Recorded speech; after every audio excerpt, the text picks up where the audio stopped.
So hey guys, welcome to another Warframe video, and today we're going to take a look at a maximum damage build for the Boltor Prime. Now I have 4 different setups for this, one for each faction, and we're going to go through them one by one. So it's a 6 Forma build, and what we're going to do with it is add 3 Vs and 3 dashes. So the first setup you see on the screen right now is the Grineer setup, and we're going to start off by adding Serration for more damage, Split Chamber for multi-shot, Heavy Caliber for more damage, Piercing Caliber for even more damage, and Primed Bane of Grineer, which when you factor all the damage increasing mods on this build, increases your damage by a ton.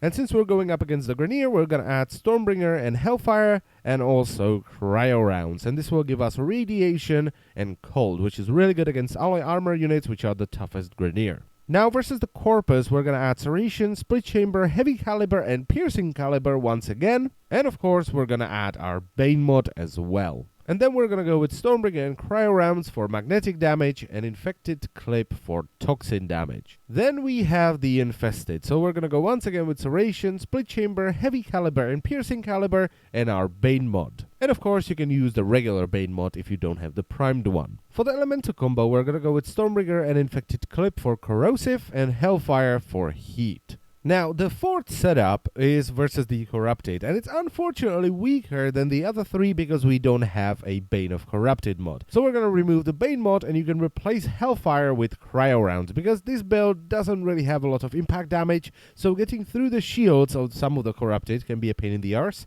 So Cryo Rounds would help with that. And because of the way we format the weapon to create the other 3 builds, we have to use a mod that has a V polarity. Now there are a few mods you can use. So if you want to go with Cryo Rounds to get through the enemy shields faster, you can either use High Voltage, Malignant Force, or the Cold mod, which I unfortunately don't have. However, if you don't care about the enemy shields, you can replace Cryo Rounds with Hellfire, and you can use Wildfire, which is what I use and I really like, because it increases the magazine size from 60 to 72, and it also gives you a lot of heat damage, which is really good against the fleshier units. Which is actually a really good thing, because Boltor Prime doesn't have any slash damage. Or another mod you can put in here is Thermite Rounds, which I unfortunately don't have, but this will increase your heat damage once again, and it will also increase your status chance, so if you want to proc more status procs, you can run with that.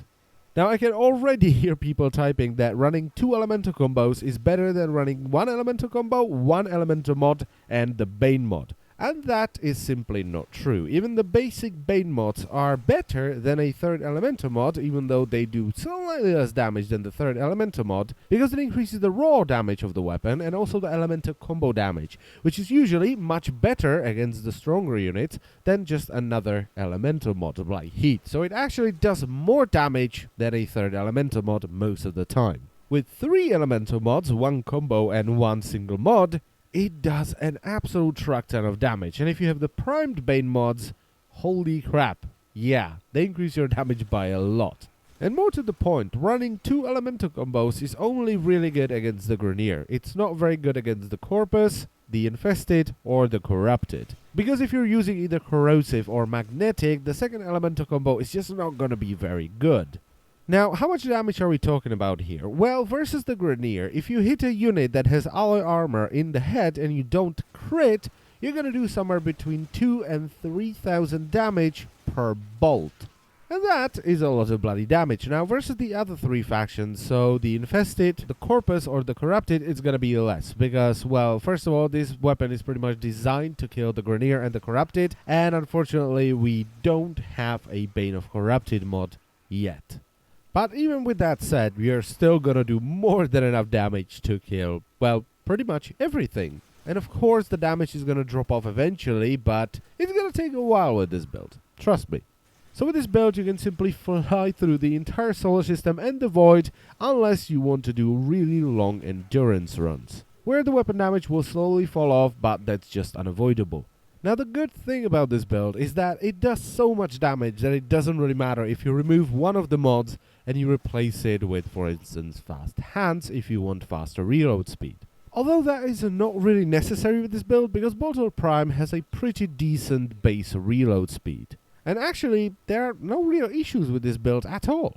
You know, you don't need punch through because you have the pin effect, so if you hit an enemy and they start flying, and they hit another enemy, they will damage it, so punch through isn't really necessary. The base reload speed, as I've said already, is pretty damn good, and this comes from a chronic reloader, so I reload all the time, and I don't find the base reload speed annoying at all. You don't really need an ammo mutation mod because it's very ammo efficient.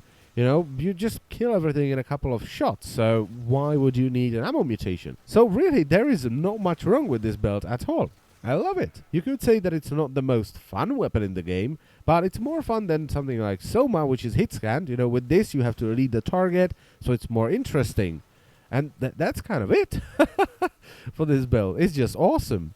Now, this build is very expensive. I mean, 6 Forma, you know, it's a lot of materials, it's a lot of time, and you could do it with less Forma, which would result in the weapon doing less damage, which, you know, it's not that big of a deal.